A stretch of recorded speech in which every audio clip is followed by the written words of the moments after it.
നേരത്തെ മുതൽ മാധ്യമങ്ങൾ തെരഞ്ഞെടുപ്പിൽ മത്സരിക്കുമോ എന്ന ചോദ്യം ഉന്നയിച്ചിരുന്നു. അന്ന് ഞാൻ പറഞ്ഞത് CPM ഔദ്യോഗികമായി സ്ഥാനാർത്ഥിയെ പ്രഖ്യാപിക്കട്ടെ, അതിനുശേഷം എൻ്റെ നിലപാട് അറിയിക്കാം എന്നതായിരുന്നു അന്ന് ഞാൻ പറഞ്ഞത്. ഇന്നലെ തെരഞ്ഞെടുപ്പ് കമ്മീഷൻ്റെ ഔദ്യോഗിക പ്രഖ്യാപനം വന്നു കഴിഞ്ഞിട്ടുണ്ട്. അതേ തുടർന്ന് ഇടതുപക്ഷ സ്ഥാനാർത്ഥികളെ പ്രഖ്യാപിക്കുകയും ചെയ്തിട്ടുണ്ട്. ഇന്നലെ മുതൽ തന്നെ മാധ്യമങ്ങൾ എന്താണ് നിലപാട് എന്ന് അന്വേഷിച്ചുകൊണ്ടിരിക്കുകയാണ്. അവരോടെല്ലാം പറഞ്ഞ ഒരേ മറുപടി, നാളെ രാവിലെ മാധ്യമങ്ങളെ കാണാം, ആ സമയത്ത് എൻ്റെ നിലപാട് അറിയിക്കാം എന്നതാണ്. പക്ഷേ എന്നിട്ടും ഞാൻ പറയാത്ത കാര്യം ചില മാധ്യമങ്ങൾ ഇന്നലെ മുതൽ തന്നെ റിപ്പോർട്ട് ചെയ്തുകൊണ്ടിരിക്കുന്നുണ്ട്. ഞാൻ സ്ഥാനാർത്ഥിയായി മത്സരിക്കും എന്നാണ് ചില മാധ്യമങ്ങൾ ഇന്നലെ മുതൽ തന്നെ റിപ്പോർട്ട് ചെയ്തിട്ടുള്ളത്. ഞാൻ കേരളത്തിലെ ഒരു മാധ്യമത്തോടും അതല്ലെങ്കിൽ ഒരാളോടും ഞാൻ മത്സരിക്കുന്ന വിവരം ഇന്നലെ വരെ അറിയിച്ചിരുന്നില്ല എന്നതാണ് വസ്തുത. കാരണം ഇന്നലെ രാത്രി ഏതാണ്ട് 10 മണിയോട് അടുത്താണ് മത്സരിക്കണമോ വേണ്ടയോ എന്ന കാര്യത്തിൽ ഒരു അന്തിമ തീരുമാനത്തിലേക്ക് എത്തുന്നത്.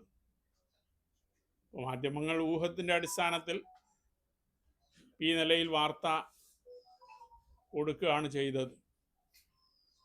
ഇന്നലെ തീരുമാനിച്ചത് ഈ തെരഞ്ഞെടുപ്പിൽ പയ്യന്നൂർ അസംബ്ലി മണ്ഡലത്തിൽ സ്വതന്ത്രനായി ഞാൻ മത്സരിക്കണം എന്നതാണ്. ഞാൻ പയ്യന്നൂരിലെ സംഘടനാ വിഷയങ്ങളുമായി ബന്ധപ്പെട്ടുകൊണ്ട് തുടങ്ങിവെച്ച പോരാട്ടം, ആ പോരാട്ടം മുന്നോട്ട് കൊണ്ടുപോകണമെങ്കിൽ മത്സരിക്കേണ്ടത് അനിവാര്യമാണ് എന്നതുകൊണ്ടാണ് അങ്ങനെ ഒരു തീരുമാനത്തിൽ എത്തിച്ചേർന്നത്. നേരത്തെ നിലപാട് പറയാതിരുന്നത് ഇത്രയും ആരോപണങ്ങൾക്ക് വിധേയനായ ഒരു വ്യക്തിയെ വീണ്ടും പയ്യന്നൂരിൽ സ്ഥാനാർത്ഥിയായി മത്സരിപ്പിക്കാൻ ഇടതുപക്ഷം സന്നദ്ധമാകില്ല എന്ന വിശ്വാസത്തിലാണ്. പക്ഷേ ഇടതുപക്ഷം അദ്ദേഹത്തെ തന്നെ വീണ്ടും പയ്യന്നൂരിൽ നിന്ന് മത്സരിപ്പിക്കുന്നതിന് വേണ്ടിയുള്ള തീരുമാനമാണ് കൈക്കൊണ്ടിട്ടുള്ളത്. അങ്ങനെ വരുമ്പോൾ എൻ്റെ പോരാട്ടം മുന്നോട്ട് കൊണ്ടുപോകാൻ തെരഞ്ഞെടുപ്പിൽ മത്സരിക്കുകയല്ലാതെ മറ്റു മാർഗമില്ല എന്ന അവസ്ഥയിലാണ് തെരഞ്ഞെടുപ്പിൽ സ്വതന്ത്രനായി മത്സരിക്കുന്നതിന് വേണ്ടിയുള്ള ഒരു തീരുമാനത്തിലേക്ക് ഞാൻ എത്തിച്ചേർന്നത്. അഴിമതിക്കെതിരായിട്ടുള്ള ഒരു പോരാട്ടം എന്ന നിലയിലാണ് ഇതിനെ ഞാൻ കാണുന്നത്. ഇടതുപക്ഷത്തിനെതിരായിട്ടുള്ള ഒരു പോരാട്ടമായി ഈ സ്ഥാനാർത്ഥിത്വത്തെ ഞാൻ കാണുന്നില്ല. കാരണം ഇടതുപക്ഷം നിലനിൽക്കേണ്ടത് കേരളത്തിൻ്റെ ആവശ്യമാണ്. അത് കേവലം ഇടതുപക്ഷത്തെ മാത്രം ആവശ്യമല്ല.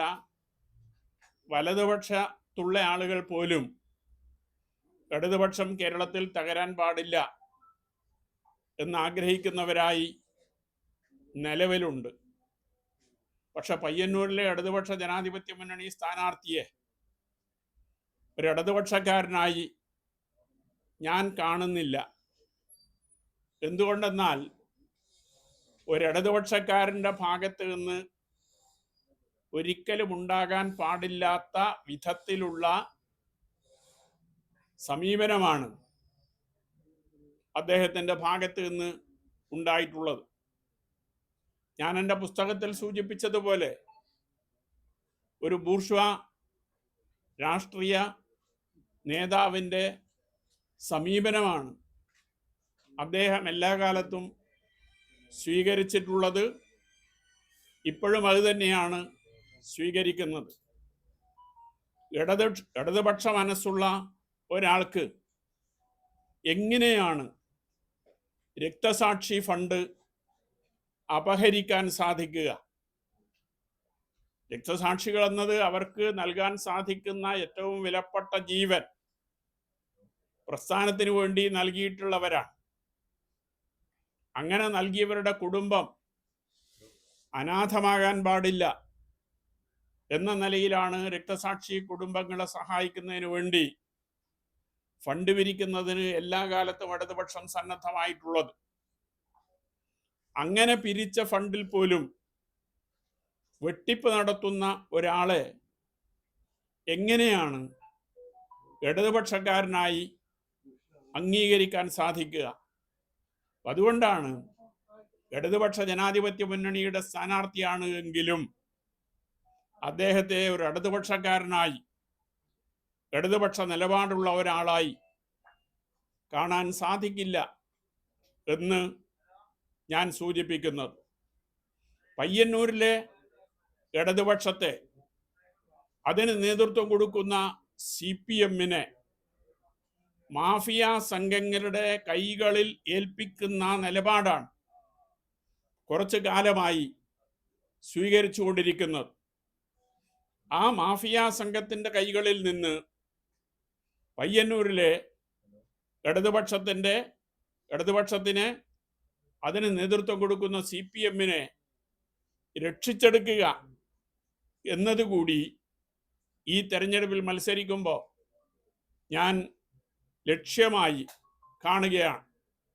ഈ കാര്യങ്ങൾ അംഗീകരിക്കുന്ന വലിയ വിഭാഗം ജനങ്ങൾ പയ്യന്നൂർ മണ്ഡലത്തിലുണ്ട്. ഞാൻ ഉന്നയിച്ച വിഷയവുമായി ബന്ധപ്പെട്ടുകൊണ്ട് 4.5 കൊല്ലത്തിലധികം പാർട്ടിക്കകത്തുന്നയിച്ച് പരിഹാരം കാണാൻ സാധിക്കാത്ത സന്ദർഭത്തിലാണ് പരസ്യമായി ഈ കാര്യങ്ങൾ തുറന്നു പറയുന്നതിന് വേണ്ടി നിർബന്ധിതമായത്. നിങ്ങൾക്കെല്ലാം